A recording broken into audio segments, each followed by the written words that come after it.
Au début des années 2000, le New York Times a décidé d'éditer une édition spéciale qui allait imaginer et anticiper les événements qui auraient lieu en 2100. La première page du journal, le rédacteur en chef a décidé d'inscrire un horaire. L'horaire qui correspond au vendredi 1er janvier 2100, 4h39.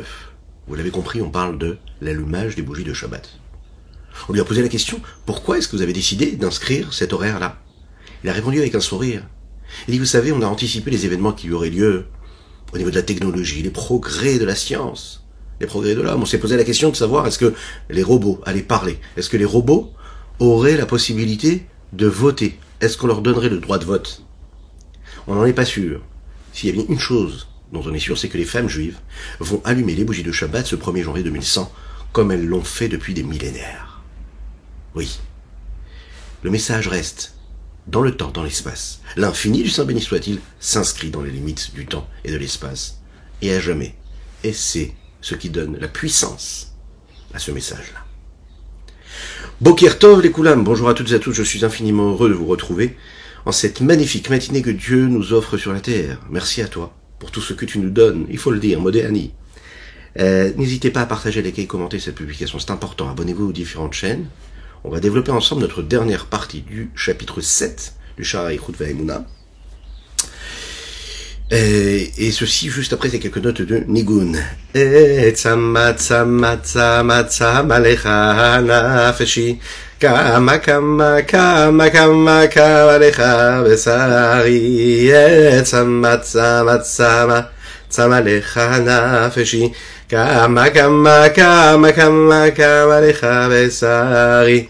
Ay ay tereran la may tereran la yedini dara may tereran la ay ay ay ay ay tereran la may tereran ay ay tereran la ay ay tereran la ay ay samatsa masamatsa malihana fashin Kama kama kama kama kama lecha vesari tzama tzama tzama tzama lecha nafeshi kama kama kama kama kama lecha vesari ay ay terirala may terirala ay teriram teriram ay ay ay tarirada.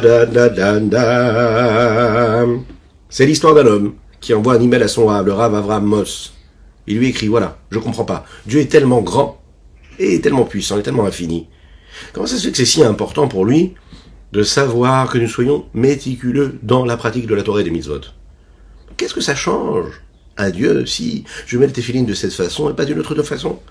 Est-ce que ça change à Dieu de la façon avec laquelle je vais manger le repas qui est dans mon assiette? La façon avec laquelle, l'approche que je vais avoir quand je consomme un aliment?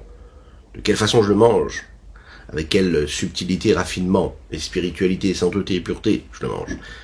Qu'est-ce que ça change si cet aliment est caché de cette façon ou de cette façon? Dieu il est au-dessus de tout ça. Et la réponse ne s'est pas venue, ne s'est pas faite, le Rav ne lui a pas répondu. Les jours passent, les semaines passent, il comprend pas, le rabbin ne lui a pas répondu. Il lui téléphone, il dit voilà, je vous envoie un email, vous avez toujours pas répondu. C'est ce qu'il lui a répondu le Rav.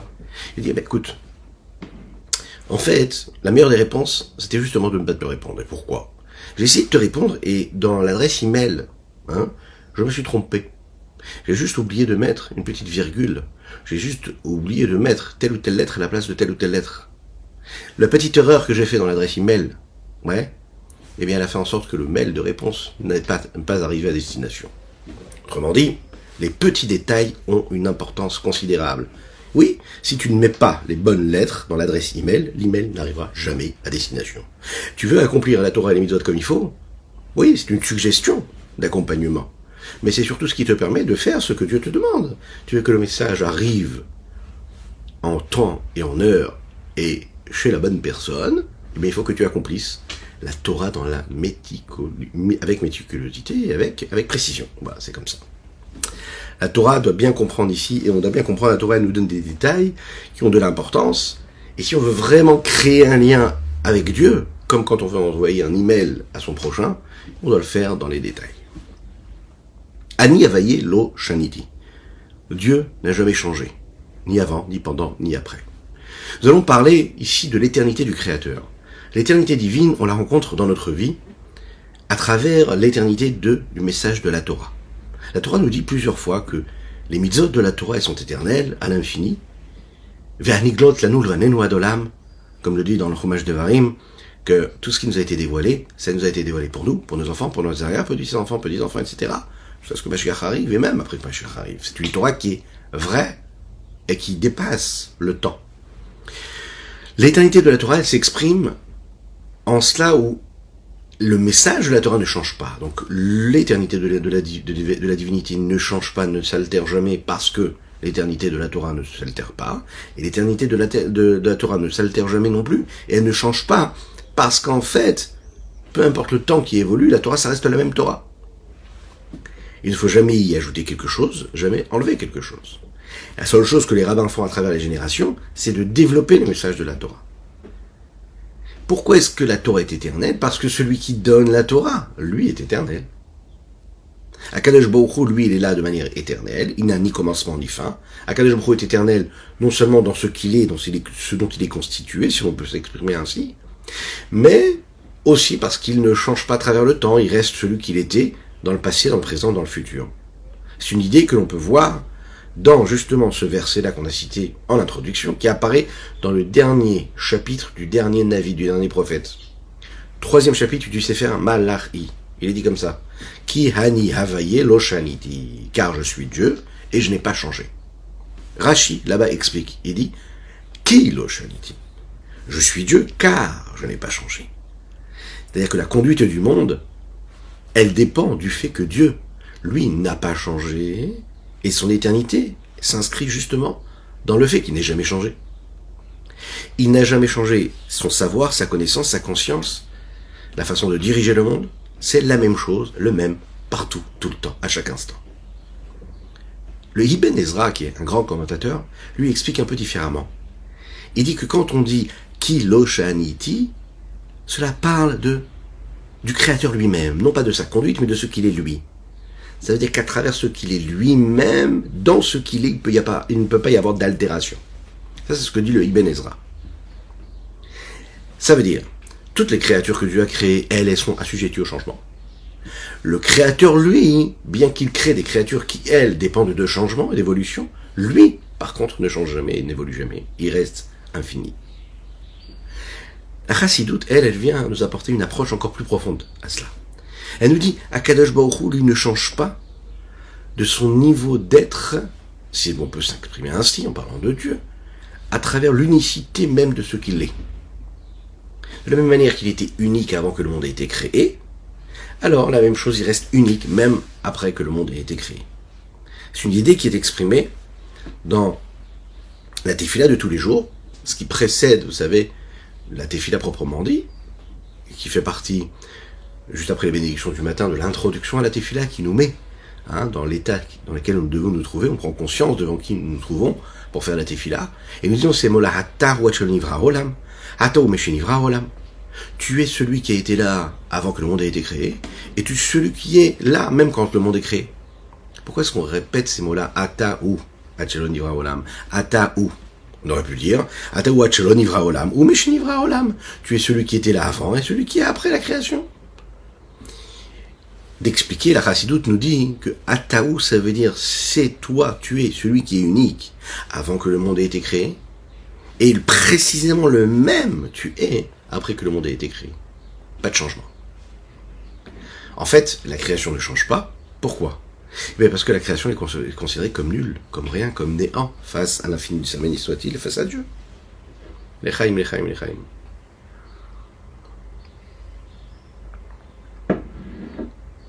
A priori, on pourrait ne pas pouvoir le comprendre comme il faut. Puisque Dieu est unique, Yachid, donc cela dépend de quelque chose. Quand on parle de quelque chose d'unique, il est unique par rapport à quelque chose d'autre qui ne le serait pas. Donc ça veut dire qu'on considère que Dieu est unique par rapport à autre chose. Mais Dieu il est censé être détaché complètement d'autre chose. Prenons un exemple. On ne peut pas avoir de commerce qui existe que parce qu'il est unique. Dans quel sens?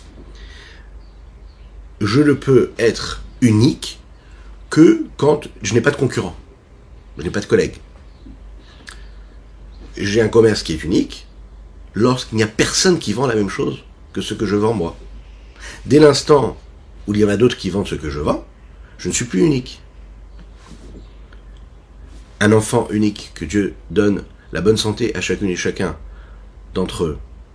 Un enfant qui est unique et qui n'a pas d'autres frères et sœurs, ça reste un enfant unique parce qu'il n'y en a pas d'autres. Dès l'instant où il y a d'autres frères et sœurs, ça n'est plus un enfant unique, même si chaque enfant il est spécial. L'exclusivité, elle est là quand il n'y a rien d'autre. Alors quand on parle du Créateur, qu'on parle d'Akadosh Baruch Hu, il n'y a pas de doute. Avant la création du monde, Akadosh Baruch Hu était seul. D'accord? Il n'y avait ni monde, il n'y avait ni cette planète dans laquelle nous vivons, ni des autres planètes. Il n'y avait ni les anges, ni les hommes, ni les animaux, ni les végétaux, ni les minéraux. Puisqu'il n'y avait rien d'autre. Donc bien sûr, on aurait pu l'appeler unique. Et rien d'autre que lui. Mais dès l'instant où le monde a été créé, avec tout ce qu'il a, ce monde, en lui, toutes ces créatures, a priori, cela change quand même son statut, ce qu'il est devenu, ou ce qu'il est. Il y a le monde, il y a les animaux, il y a les hommes, il y a le libre arbitre, il y a le libre choix. Et donc il y a autre chose qui existe, une indépendance. Comment je peux continuer à appeler Dieu Yahid? Comment je peux continuer à l'appeler Einon Midavod, il n'y a rien d'autre que Dieu? Ou bien comment est-ce que l'on peut dire Ani Avaye Loshaniti, je suis Dieu et je n'ai jamais changé? Comme si il ne s'est rien passé à travers la créature, et la création du monde et toutes les créatures. À lumière de ce que nous avons étudié dans les derniers chapitres, on peut comprendre la réponse. La création et toutes les créatures n'existent que parce qu'à chaque instant, il y a une force divine qui lui permet d'être ce qu'elle est. L'exclusivité, elle est là, même après. Parce que le monde qui est créé, il est là parce qu'il y a une vitalité d'infini de Dieu qui est en lui. Einod Milvado, en fait, il n'y a rien d'autre que lui, même avant, et même pendant, et même après. En fait, elle n'est rien, elle n'est pas considérée, cette créature. Elle n'est considérée que parce qu'en elle, il y a la vitalité de Dieu. C'est la raison pour laquelle il n'y a pas de différence. Il est unique, oui, unique, parce qu'il est unique. C'est un petit peu comme 1 plus 0 égale à 1. Eh ben Dieu, c'est pareil. Il y a le monde et il y a la création, il y a le monde et il y a Dieu. Eh bien, Dieu par rapport à la création par rapport à Dieu, c'est 0 par rapport à 1. Ça reste 1. Ah, ça a été créé, mais c'est considéré comme nul, comme du néant. Lechaim. Regardons dans les mots, et bien sûr, très important, rappelons que nous étudions pour la Refoua Shelema d'Avram Nissim Ben Sultana, nous étudions Leilou Nishmat Avi Omori, Reb Reuven Ben Isser Alav Shalom, ainsi que Leilou Nishmat, le Rav Eliezer Nisalevitch, Alav Shalom. Devinez Bemash Libaï Uvan Mashkato Vani Avalu Shaliti, par rapport à ce que nous avons expliqué, on peut comprendre le verset qui dit Ani Avaye le Shaliti, je suis Dieu, je n'ai pas changé. Perouche Ein Shum Shinukla, il n'y a pas d'altération, pas de changement. Comme il l'était avant, il l'est maintenant. C'est ce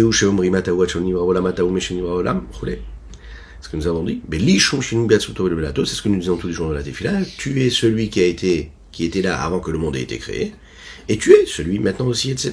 Sans aucun changement. C'est l'histoire d'un enfant qui rentre de l'école. Il dit à son papa, hein, on a déjà raconté cette petite anecdote, mais elle est intéressante. Il dit à son papa, hein, papa, on a voulu me donner une claque. Alors son père s'étonne, lui dit, je comprends pas. D'où tu sais qu'on a voulu te donner une claque? Est-ce que tu as Ruach HaKodesh? Est-ce que tu as un esprit saint? Tu sais déjà ce qu'on veut te faire? Eh bien, l'enfant, il a répondu, il a dit, en fait, on me l'a donné la claque. Ça veut dire qu'il y a une situation, en fait, où l'homme, il sait quelque chose. Il sait qu'on veut lui donner quelque chose. Parce qu'on lui a raconté. Parce qu'on lui a fait comprendre. Parce qu'on lui a fait vivre les choses. C'est une connaissance extérieure, superficielle. Et il y a parfois des choses que l'on vit, et on les vit à 100%. On les ressent dans notre chair. On les ressent et on comprend. C'est une conscience réelle, profonde. C'est pas qu'on a voulu, c'est que ça s'est passé. D'un côté, nous n'avons pas de valeur. Nous n'existons pas face à ce Créateur, qui est infini. Mais d'un autre côté, on nous dit que chaque petite action que nous faisons a des conséquences. On fait partie d'un grand projet. Le problème, c'est que le fait de se dire que Dieu ne change pas ni avant ni après, quelque part, ça nous désarçonne. On se dit, bon, dans ce cas-là, alors quel est le pouvoir que j'ai? Si Dieu il est le même avant et après, qu'est-ce que ça va changer que je fasse telle ou telle chose ou pas? La question qu'on s'est posée en introduction. En quoi c'est si important pour Dieu que je fasse des petites choses? En quoi les petits détails ont une conséquence tellement grande pour Dieu, puisque Dieu est éternel et qu'il ne change pas? Il est dit comme ça dans le Sefer, dans le livre de Iyov, dans le Tanakh. Il dit comme ça, Iyov. Im chatata matifolbo, verabu peshaecha mata aselo. C'est des mots qui apparaissent également dans le discours, le Mahamar, que le bar mitzvah récite le jour de sa bar mitzvah. Il dit comme ça, il pose la question, il dit, si tu fautes, en quoi tu fais quelque chose, en quoi tu influences quoi que ce soit auprès de Dieu? Si tu multiplies, que Dieu nous en préserve, tes fautes, tes égarements, qu'est-ce que ça va lui faire? In tzadakta matitenlo, si vraiment tu t'es bien comporté, est-ce que ça va lui apporter quelque chose? Est-ce que tu lui as donné quelque chose? Pour Akadosh Baruch Hu, il n'y a pas de changement. Il est éternel. Et nous, par rapport à lui, on est considéré comme rien, comme nul, comme du néant. Alors pourquoi est-ce que Dieu attend de moi chaque mitzvah? Pourquoi est-ce que Dieu exige de moi que mes pensées, chacune qui traverse mon esprit, soient saines, saintes et pures? Pourquoi il exige que chaque parole que je prononce de ma bouche soit saine, sainte et pure? Pourquoi il exige que chaque seconde de mon existence où j'agis avec les membres de mon corps, ce soit des moments qui soient saints et purs et qui soient dans le chemin de la Torah et des mitzvot? Pourquoi?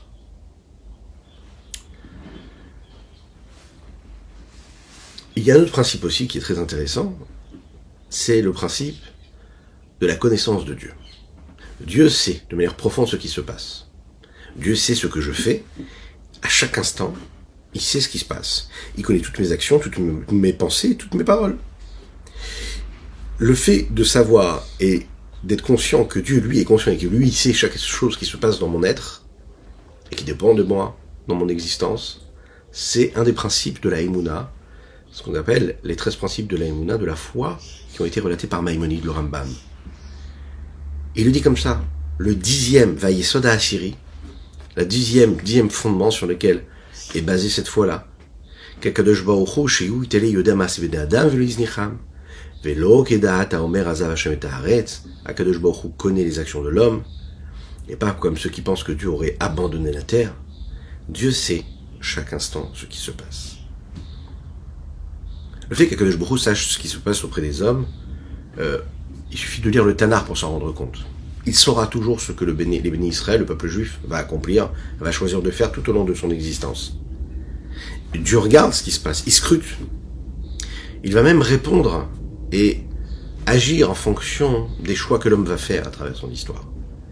Sa connaissance, elle ne correspond pas uniquement à sa capacité de conduire, de diriger le monde, à travers par l'intermédiaire du salaire et de la récompense, et de l'autre côté, malheureusement, de la punition.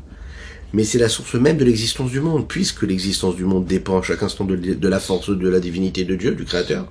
Donc, chaque élément du monde, chaque petit détail, commence et dépend dans le fait que le jour sait ce qu'il en est. Si on imaginait une seule chose qui ne pourrait pas être sue et connue de Dieu, la chose, cet élément-là, cet événement-là, n'existerait pas en fait. Si ça existe, c'est quelque part, c'est dans la conscience de Dieu. On ne pourrait pas imaginer que Dieu oublie quelque chose. Non, Dieu sait tout ce qui se passe.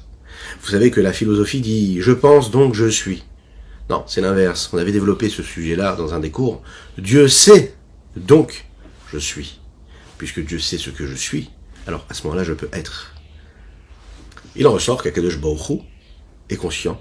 Et puisqu'il est conscient, il sait ce qui se passe, donc ça l'intéresse de savoir. Oui, en effet, il est très concerné par chacune de mes pensées, de mes paroles et de mes actions. Je suis important à ses yeux et chacun petit détail de mon existence est important. Si on peut résumer quelque part ces deux postulats de départ que nous avons développés hier, avant-hier, dans les chapitres précédents, qu'on a résumé à travers l'union supérieure et l'union inférieure, la Yichuda Ila et la Yichuda Tata, de dire qu'Akadosh Baruch Hu, il ne change pas à cause de la création qui, elle, est nulle et néant, c'est l'expression de la dimension divine, de l'unicité divine supérieure, suprême. Il n'est pas du tout altéré parce que la créature est. D'un autre côté, Akadosh Baruch Hu, lui, est tellement impliqué dans le monde puisqu'il est la vitalité de chaque petit détail, et puisqu'il connaît chaque petit détail. Et donc chaque petit détail a une importance, a un sens, et c'est l'expression à ce moment-là du deuxième niveau qui est Ichuda Tata, l'union inférieure, qui, elle, donne de la place au monde, donne de la place aux choses, aux éléments et aux hommes. Bon, mais il y a quand même cette contradiction qui se soulève maintenant ici, qui vient, et qui s'impose. Si Hachem, lui, Dieu, il est au-dessus de tout changement, alors comment est-ce qu'il connaît et qu'il est conscient des changements? Si pour lui le changement, ça n'a pas de valeur, ça n'existe pas le principe du changement, de l'évolution. Alors comment ça se fait qu'il est conscient de cela? Comment ça se fait qu'il le connaît? Et encore plus fort, c'est que s'il connaît, puisqu'on sait que sa conscience c'est du réel, le fait qu'il sache, c'est ça qui donne la force au réel d'être ce qu'il est. Alors ça veut dire qu'il y a quelque chose. Alors comment Dieu il peut être au-dessus de tout changement et en même temps être dans le changement? Alors il faut savoir que ça, c'est une des grandes questions profondes qui sont relatées dans la pensée juive. Et beaucoup de chercheurs, à travers les grands du peuple juif, se sont posés cette question-là. Les grands philosophes. C'est une question qui est relatée également dans les livres de la Kabbalah, de la Chassidut. Et c'est en réalité ce fondement de base qui est cité par Maïmonide, qui est qu'Akadosh Baruch Hu, lui, est impliqué dans chaque petit détail, dans chaque changement du monde. Si on va regarder dans ces fondements-là de base de la foi, relatés par Maïmonide, le deuxième, c'est l'unicité de Dieu. Ça veut dire qu'Akadosh Baruch Hu, il est unique. Et lui n'est pas constitué de tous ces petits détails. Dans les mots du Rambam, Arduto Itala. Akadosh Baruch Hu, l'unicité de Dieu, elle est unique. Il n'a pas de corps, il n'est pas constitué de différents éléments. Il est unique. À l'infini. Il est au-dessus de tout. C'est une unicité qui n'a pas son pareil. Et ça nous montre comment, réellement, on peut matérialiser le message qui nous est transmis à travers le texte qui dit Shema Yisrael Hashem Elokeinu Hashem Echad. Dieu est unique. Point. Alors, oui, ces deux fondements de base de la foi juive sont contradictoires.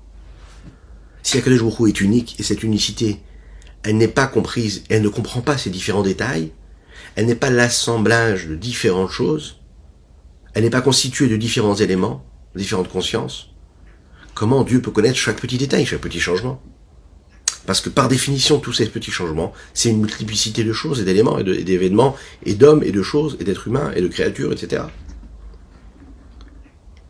C'est là où le Rabbi Shimon Zalman ici va développer le principe de la conscience profonde et intérieure, et celle qui est extérieure et superficielle. Superficielle dans le sens noble du terme, superficielle dans le sens où elle n'est pas dans la profondeur. Pas superficielle parce qu'elle ne sert à rien, attention. Rabbi Shimon Zalman ici nous prend un exemple. Enfin, si on peut prendre cet exemple pour comprendre ce qu'il veut dire ici. On est par exemple, chacun peut-être chez soi à la maison, au travail, en voiture, et il y a des éléments physiques et matériels. On est dans une pièce. Il y a des murs, il y a des tables, il y a des chaises, il y a des objets, il y a des livres.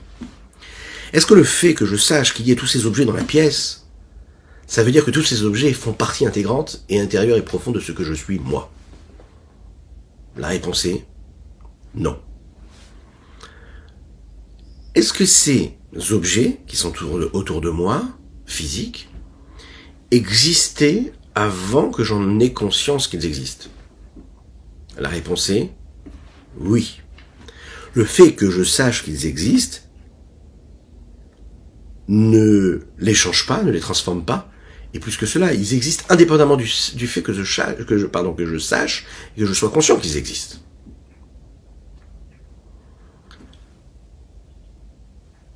Comment je sais que ces objets existent? C'est parce que j'ai mis en mouvement un des 5 sens qui sont à ma portée, que Dieu nous a offert, Baruch Hashem, en bonne santé.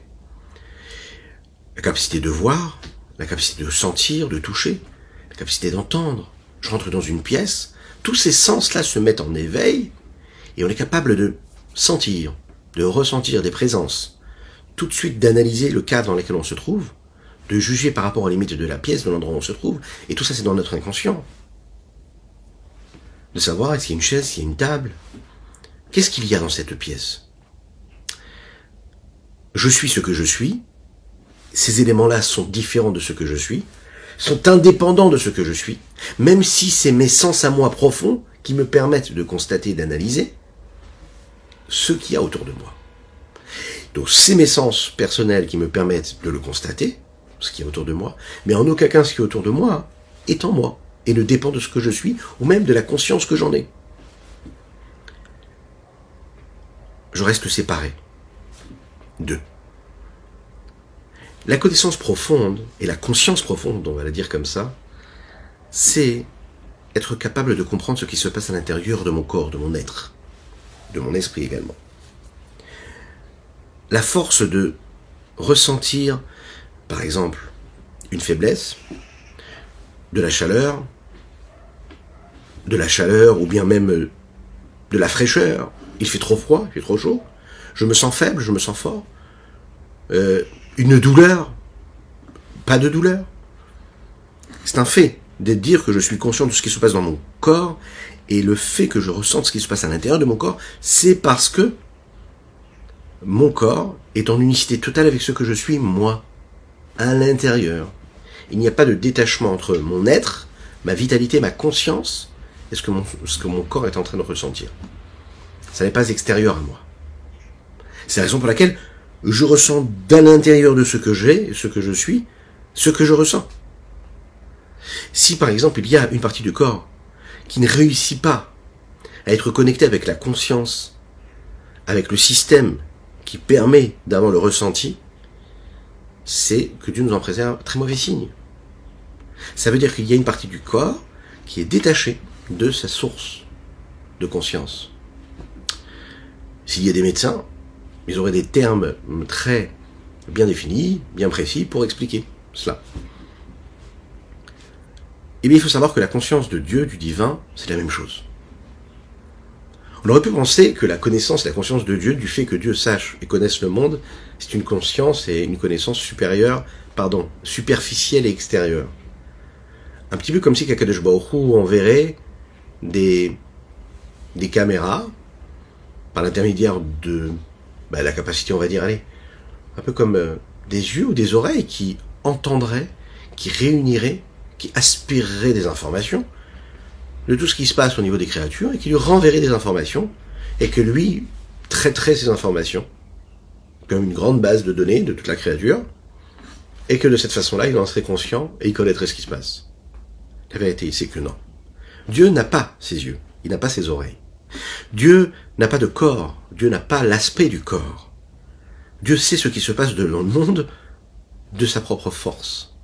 Comme cet homme qui ressent dans son corps la douleur ou pas, le chaud ou le froid, parce que ça fait partie de ce qu'il est, pas parce qu'il a vu quelque chose, parce qu'il ressent quelque chose, parce que ça fait partie de lui-même. Eh bien Dieu c'est pareil. Dieu sent ce qui se passe autour du monde, il en est conscient parce que c'est lui-même, pas quelque chose de détaché de lui. Le fait que Dieu se sache, se connaisse, soit conscient de ce qu'il est, cette conscience-là, c'est la conscience de toutes les créatures.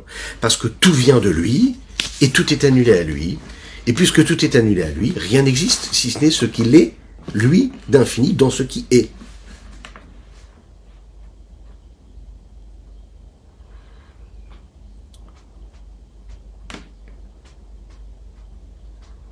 Chez un homme normal, qui connaît, qui sait quelque chose, il y a 3 dimensions, 3 ingrédients, on va dire, dans le savoir et la connaissance et la conscience de cette chose. Il y a celui qui sait, il y a l'intellect qui est utilisé afin de comprendre et de savoir et d'être conscient de quelque chose, et il y a cette chose-là qu'on est en train de connaître et de prendre conscience, dont on est en train de prendre conscience.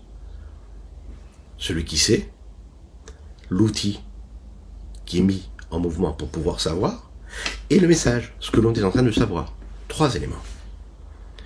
Chacun de ces éléments-là, c'est un élément qui peut exister indépendamment de l'autre. Celui qui sait peut être indépendant, a une vie indépendante de cet objet, de cette notion qu'il est en train d'apprendre, ou connaître, ou prendre conscience. Ok ? Le fait que je sache ce qui s'est passé hier, parce qu'on vient de me le raconter, est totalement extérieur à moi. J'existais avant, j'existerai après. J'ai pris un livre, j'ai étudié un sujet, j'existais avant et j'existe après. Je suis indépendant du savoir et de la conscience de quelque chose. l'élément dont il est question ici, que ce soit une idée, que ce soit la chose, que ce soit l'événement, est aussi indépendant de ce que je suis moi, de ce qu'est l'autre. Il existe même sans que les gens ne le sachent pas, le connaissent pas, en soient pas conscients. Et puis, dernière chose, l'outil, l'intellect qui me permet de savoir cette chose-là, cet événement, comprendre cette notion intellectuelle, etc., est aussi indépendant, puisqu'il peut être mis en mouvement et à contribution, ou pas. Personne qui ne met pas son intellect en mouvement pour réfléchir à une question philosophique, eh bien, il l'a pas mis en mouvement. Il n'a pas mis le système en route.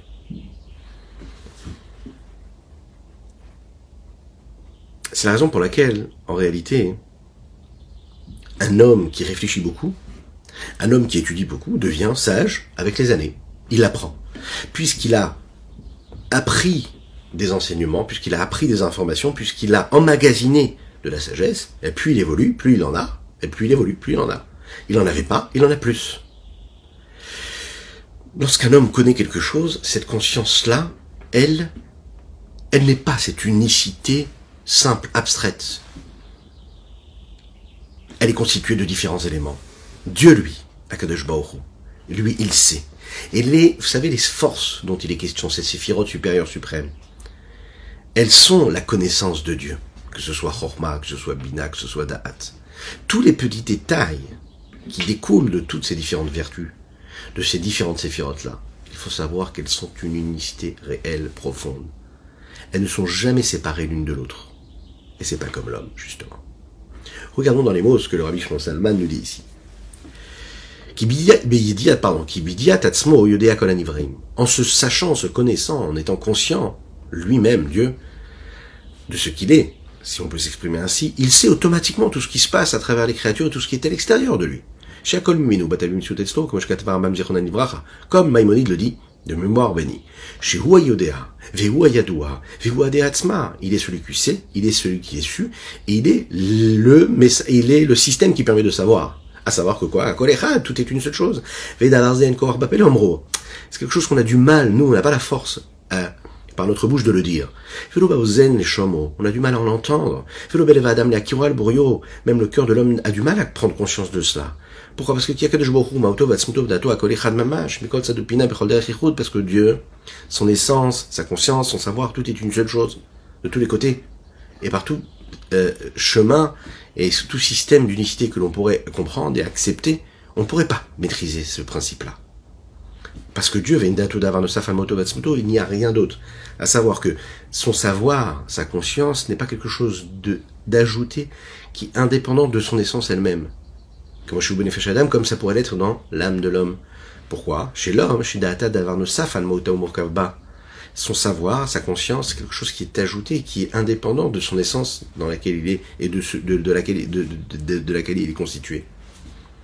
Pourquoi? Le Rabbi Shlomo Zalman nous l'explique ici, comme on l'a dit à l'oral. Lorsqu'un homme sait qu'il étudie quelque chose, il avait en lui cette âme intellectuelle qui lui permettait d'apprendre et de connaître, avant qu'il apprenne et qu'il connaisse cette chose-là, ce sujet-là. Et après qu'il l'ait étudié et qu'il prend conscience de ce qu'il vient d'étudier, eh bien là, cette connaissance-là, ce savoir-là, c'est ajouté à sa conscience, à son âme. C'est ce qui se passe tous les jours. Comme il est dit dans les textes, les jours parleront, le nombre des années lui permettront d'apporter, de rajouter de la sagesse. Parce qu'il a emmagasiné, il a ajouté en lui. Il n'avait pas cette connaissance, et maintenant il l'a. Il a évolué, il a grandi avec. Mais ça n'est pas une unicité réelle, simplifiée, dans le sens noble du terme, c'est juste en réalité une unicité qui a été créée et qui est constituée de différentes parties. C'est un être qui a des connaissances, qui l'a acquise. Dieu, c'est pas une entité qui a acquis au fur et à mesure des années des consciences et des notions et des savoirs. Dieu, c'est une seule chose. L'homme, c'est justement un assemblage. C'est, comme nous l'avons déjà expliqué, réussir à apprendre des choses, à devenir, grâce à ces choses-là, mais réussir à créer cette unicité totale avec la matière, avec la notion, avec la conscience, avec l'intellect, ça, il n'y a que Dieu qui représente cette unicité-là. Dieu, c'est cette unicité-là, qui, elle, n'est pas du tout sujette ou même dépendante d'assemblage ou de multiples choses qui se seraient ajoutées l'une à l'autre. Vimken, ici on est ainsi. Donc on est obligé de dire que son essence et ce qu'il est, son savoir, tout est une seule chose, sans qu'il y ait juste aucun changement. Vous connaissez cette histoire sur le tzaddik de Yerushalmi, qui vivait en Eretz Israël, Yerushalayim, bien avant que l'État d'Israël ne soit proclamé. Dans les premières années, ouais, ça doit être 1920, 30, quelque chose comme ça, un peu plus, ouais, environ ça. Le Rav Aryeh Levin, il était considéré comme un Rav très très très reconnu, très aimé, dans tous les milieux en Eretz Israël. On vivait très pauvrement à l'époque, il faut le savoir, la communauté juive, les premiers pionniers qui étaient venus s'installer en Eretz Israël vivaient très difficilement, et on sait qu'il y avait tous ces mouvements-là qui se sont battus, qui se battaient avec, que ce soit le pouvoir qui était en place, hein, les Anglais, que ce soit d'autres ennemis du peuple juif, et qui se retrouvaient aussi en prison. Et le Rav Aryeh Levin était considéré comme ce Rav-là qui allait s'occuper de, c'était l'aumônier, il s'occupait de tout le monde. Très gentil, très reconnu, très aimé de tous, de religieux, des pas religieux, etc. Et quelqu'un de, en même temps, qui était très, très modeste, qui vivait très modestement, un homme d'une grande sagesse. Il y a d'ailleurs, comme ça au passage, si vous avez l'occasion de lire, un livre qui a été écrit, qui a été même traduit en français, sur lui, le Rav Aryeh Levin. Un jour, il va chez le docteur, chez le médecin, il va avec son épouse. Et il dit comme ça, hein, docteur, notre pied a mal. Alors le docteur l'a regardé comme ça, il a dit, mais je comprends pas. C'est vous ou c'est votre femme qui avait mal au pied? Il a dit, non, c'est ma femme. Mais c'est nous. Pourquoi vous dites pas votre femme? Il dit, parce que le pied de ma femme, c'est aussi mon pied. Ah, c'est une grande leçon qu'on peut prendre sur l'osmose qu'il doit y avoir et l'harmonie qu'il doit y avoir entre un homme et une femme dans un couple. Mais qu'est-ce qu'il voulait dire par là? Il voulait dire qu'en fait, ce pied-là nous fait mal, ça veut dire que la conscience qu'il en avait, lui, de ce mariage qu'il avait avec son épouse, pour lui, c'était l'expression d'une unicité parfaite et totale de cette osmose qu'il peut y avoir entre les deux. C'est pas juste une connaissance extérieure et superficielle du pied. C'est pas quelque chose qui est extérieur à moi. Tellement il vivait cette union-là, qu'il le vivait comme quelque chose qui était à l'intérieur de lui-même. Bien sûr qu'il y a un fossé énorme entre ce que l'homme peut ressentir, ici-bas sur Terre, et ce que Dieu, lui, peut ressentir. On n'est pas du tout dans la même dimension. Alors, puisqu'on n'arrive pas à le comprendre, puisqu'on n'arrive pas à saisir vraiment cela comme Dieu peut le saisir, comme Maïmonide nous dit, que l'homme, même s'il cherche et qu'il analyse et qu'il passe toute sa vie à essayer de comprendre, jamais il pourra bien sûr se rapprocher de la compréhension et de ce qu'il est capable de saisir de tout cela. Mais comprendre comme Dieu comprend, saisir comme Dieu saisit, être conscient comme Dieu est conscient, en temps réel de la chose, ça non. Alors qu'est-ce qu'il nous reste? Eh bien, il nous reste comme, vous connaissez cette fameuse histoire, cette fameuse anecdote qui concerne Elie Wiesel à la vache à l'homme. Un jour, il a posé la question concernant la émouna, la foi. Qu'est-ce que c'est la foi? Et il a dit la foi, c'est... En réalité, un homme, il peut passer sa vie à réfléchir, à se poser des questions, à intellectualiser, à philosopher, tout ce qu'on veut, sur toutes les notions. C'est un peu comme cet homme-là qui rentre dans un magnifique palais. Et dans ce palais-là, hein, il y a une magnifique pièce. Il entre dans la pièce et on lui dit, voilà, quand tu trouveras la porte de cette pièce-là, ça te permettra de comprendre un petit peu plus et d'évoluer et d'arriver jusqu'au bout. Au sommet de ce palais-là. Voilà la grandeur. Il rentre dans une première pièce, il cherche la porte, il cherche, il trouve une porte. Cette porte-là, elle lui donne l'entrée sur une autre pièce. Il voit une pièce encore plus belle, et encore plus belle. Et il évolue comme ça, il en fait 49. Chaque pièce lui donne la possibilité d'entrer dans une autre pièce. Il arrive au bout du bout à la 49e, et là il va ouvrir la dernière pièce. Et là, la porte ne s'ouvre pas. Quelle est cette porte-là? Cette porte-là, c'est la Emouna.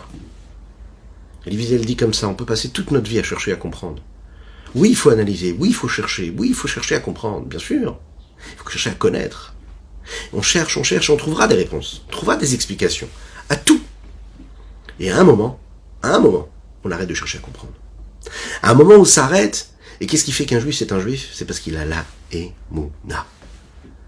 Comme le rabbi le dit, souvent, lorsqu'un homme se pose des questions, lorsqu'un enfant pose des questions à un adulte, il doit toujours lui trouver des réponses. Lui donner les vraies réponses. Mais, à un moment, il doit savoir lui dire aussi autre chose. Il faut que tu aies la Emouna. Un enfant à qui on dit, il faut que tu aies la Emouna, il faut que tu aies la foi, il faut que tu aies le bitachon, la confiance en Dieu, il ira et il sera le plus heureux du monde. C'est le rabbi qui le dit. Parce que la Emouna, c'est quelque chose qui parle, plus que tout le reste. Expliquer, on peut expliquer, mais quand on explique, on peut remettre en question ce qu'on a expliqué. Tout est, voilà, tu penses comme ça, je peux penser différemment. La Emouna, la foi, c'est quelque chose qui est au-dessus de tout. On a la foi en Dieu parce qu'on a la foi en Dieu, on a la confiance en Dieu parce qu'on a la confiance en Dieu. Un enfant doit toujours avoir ça avec lui, de se dire qu'Akadosh Baruch Hu, il est là, il est au-dessus de tout. Et bien sûr, quand on parle ici des enfants, on parle de nous tous, hein, on est tous des grands enfants. La Emouna Bachem, c'est la foi en Dieu de se dire que ce message, que cette connexion, que cet attachement que j'ai avec Dieu, c'est un attachement que nos patriarches, Abraham, Yitzhak et Yaakov ont eu, qu'on a encore aujourd'hui, et comme nous l'avons raconté dans cette histoire-là, en 2100, les femmes allumeront les bougies de Shabbat à telle et telle heure, comme ils l'ont fait pendant tous ces millénaires.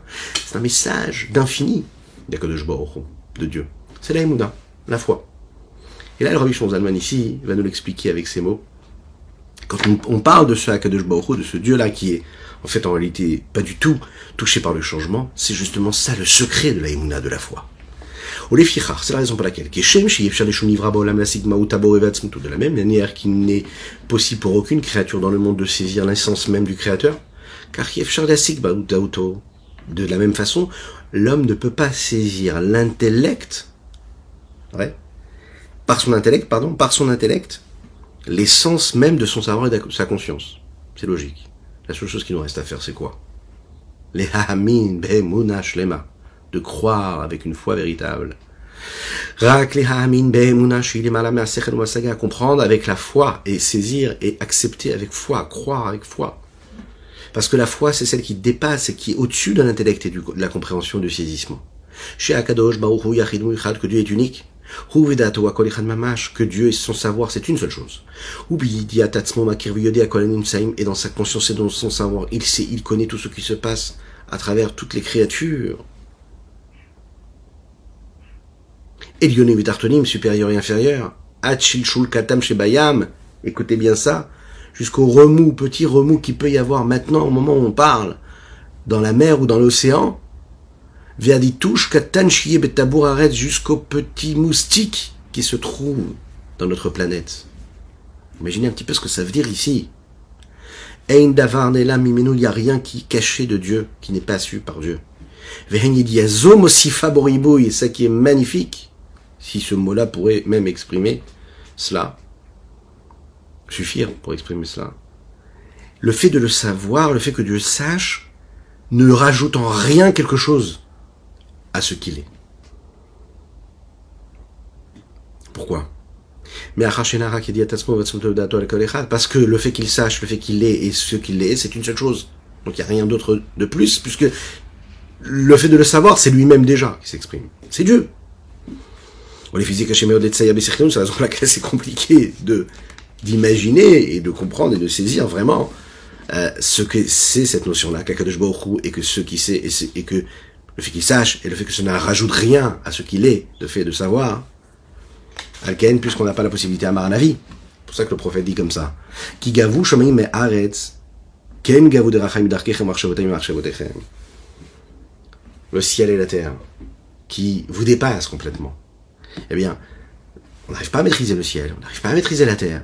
Qui nous sommes pour les maîtriser? Eh bien, imaginez un petit peu. Ce qu'on pourrait imaginer, vouloir, comprendre, se rapprocher des méandres et des chemins de Dieu, parce que les pensées de Dieu ne sont pas les pensées de l'homme. Il est dit, et si tu cherches vraiment à comprendre Dieu, est-ce que tu y arriveras? C'est écrit comme ça, tu as des yeux de chair, est-ce que tu penses pouvoir regarder et comprendre Dieu avec tes yeux de chair? Chez Adam, parce que l'homme sait, regarde et voit et constate en fonction de ce qu'il est, qui est à l'extérieur de lui. Par contre, Akadosh Baruch Hu, il est dans la conscience de l'intérieur de ce qui se passe. Atkan Lishono, ça ce sont les mots du Rambam de Maïmonide. Et le Rabbi Shonzalman conclut en lui disant, Ayensham Bilchot Yesod HaTorah, faut pas hésiter à aller voir ce qui est dit dans les lois de Yesod HaTorah du Rambam, Ve'iskimo imo chachma Kabbalah, et les sages de la Kabbalah étaient d'accord avec lui, comme voir Pardes Maramak, comme il est expliqué dans le Pardes, cette œuvre-là de Rabbi Moshe Cordovero, Zichrono Livracha, cette œuvre un grand kabbaliste, et de cette façon on peut bien comprendre qu'en réalité, vous l'avez compris, Akadosh Baruch Hu, ce qui nous enseigne, c'est une Torah de vie, une Torah qui est quotidienne, qui nous accompagne en permanence, dans chaque chose, dans chaque élément, dans chaque dimension de notre existence. Et bien savoir une chose, que puisque Dieu est au-dessus de l'espace et du temps, et que Dieu s'inscrit dans cette éternité-là, Asher Anochi Metzavecha Hayom, nous le disons dans le schéma, c'est une loi qui nous a ordonné aujourd'hui. Donc c'est aujourd'hui que Dieu nous parle, puisqu'il est au-dessus du temps. On ne doit pas s'imaginer que c'est un message qui est millénaire. C'est un message qui est millénaire plusieurs fois, mais c'est un message qui est quotidien et permanent, puisque c'est aujourd'hui, nous le disons tous les jours dans le chemin Israël. Dieu nous ordonne cette Torah aujourd'hui, pas hier, pas avant-hier. Lorsque tu es face à la Torah que tu es en train d'étudier, lorsque tu es face à une mitzvah que tu dois accomplir, tu dois te dire, c'est aujourd'hui que Dieu te l'a donné. Le fait de prendre conscience de cela, de se dire que le roi des rois vient de me donner une recommandation, on devrait chanter, danser, monter sur la table et se réjouir de cela. Et bien sûr transmettre ça à nos enfants, bien sûr, parce que si les enfants prennent conscience que le message qu'on leur enseigne, c'est un message qu'on vient de recevoir de Dieu, que Dieu vient de nous le donner, parce que c'est maintenant, c'est tout de suite, à ce moment-là, ça donne du goût, ça donne du sens, de la saveur, de la joie à tout. Que Dieu vous bénisse et qu'il vous protège, qu'il inonde votre existence de bonté, de grâce et de miséricorde, et qui vous apporte la bénédiction, qui nous envoie surtout le Mashiach, qui résoudra tous les problèmes. À bientôt, que des bonnes nouvelles.